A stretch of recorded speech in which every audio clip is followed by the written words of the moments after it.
My fellow Minnesotans, are you sick and tired of having as many gun rights as you do? Do you think we need less here in Minnesota? Well, have I got some good news for you. These bunch of angry women right here and our newly Democratic Senate, House, and governorship are poised to add a bunch more gun control on our plates. Just when we thought we didn't have enough gun control preventing all this crime in Minnesota, we're going to add more to it. As it's just after Christmas here in Minnesota, and we're getting ready for the Democrats to take over everything in this lovely state of ours. Oh boy, we got some interesting stuff, man. Um, Now in control of the governor's office, the legislature, Democrats plan to renew talks of expanding criminal background checks to cover most private firearm transfers and add some red flag law protective orders that would allow authorities to temporarily take guns away from people deemed dangerous. Hoo-wee! Okay, well, we all know that red flag laws really have no effect.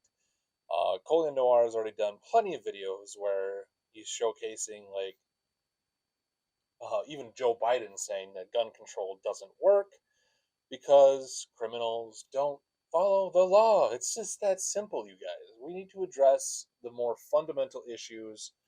So, we got the Star Tribune article here, which I will leave a link in the description down below. And you guys make sure you like, comment, consider subscribing to this channel, as I'm going to try and focus plenty of effort on Minnesota firearms related news like this. Because we got these, newly elected Democratic folk that are going to try and erode our Second Amendment rights here in this state and try and make our state more like New York or Chicago or California, um, which we all want, right? Yeah, we all need that here in this state, right? No, I don't think we need that at all. And I'm kind of sick and tired of them trying to do that. But here we go. It's going to be an interesting, wild ride for the next couple years, I think. Whee! The overwhelming majority of guns used in commission of a crime are obtained illegally already. So we should add more gun laws, right? Exactly. Representative Jim Nash from Laconia. The universal background checks that they're advocating for are only people who are already law-abiding citizens. Basically, the ones that can already probably pass background checks and everything because they're buying firearms legally anyway. So, and we all know criminals don't fill out a 4473 anyhow. So what's the big deal? Well, you're just going to burden the state down and the FBI with more background checks and hurt families that say they lost a loved one and they want to hand down or those firearms to their next of kin and whatnot. Well, now the next of kin has to go through a background check to obtain these firearms. Oh, that is going to be burdensome. good thing the good thing we got that giant 1.7 trillion dollar bill to add more tax advisors, and we are adding a whole bunch more money to the ATF and the FBI already, so they can obviously hire more people to not fight crime or anything, but you know, prevent law-abiding citizens like myself and many others from acquiring their Second Amendment privileges. Rights, not privileges. Come on. House Speaker Melissa Horton, DFL, Brooklyn Park, said gun bills will be a high priority for her caucus in the upcoming legislative session, which begins January. So, yeah, again, soon. Senate Majority Leader Carrie Diedzik, DFL Minneapolis, sorry I pronounced your name poorly, did not say whether her caucus has enough votes to pass them, but did say Senate Democrats will consider them. So, I mean, they're going to try regardless, it seems like. Having a DFL majority doesn't guarantee anything, said Senator Ron Latz, DFL St. Louis Park. But I'm sure they're going to try still, regardless. Like I said, and if it does make it anywhere, well, if it goes to Governor Walz's desk, I'm sure, more than likely, he's going to do it. There's a very high chance. The hard part has always been overcoming the inside party battles and that threaten individual legislators' ability to continue in office. Well, good. I'm hoping that somehow we have some like strong backboned Republicans in there, even though as of late it seems like a lot of the Republicans that are in office right now don't have any backbone and just can't seem to do anything positive lately.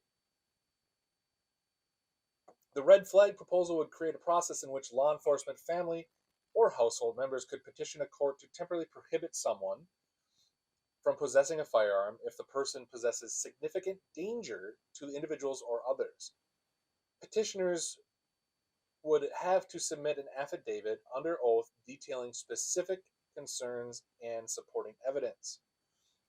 Now, red flag laws are obviously super scary, super sketchy, because it really does kind of circumvent like actual due process for your person, and someone that's angry at you, like a divorce, a recent divorce, or a breakup, or simply a family member that doesn't like guns, they can, you know, I'm sure they can find plenty of different things that and depending on the judge or whoever they present this to, um, you know, the Democrats love to say that we have a lot of activist judges on the Republican side. Well, I'm sure there's plenty on the other side too.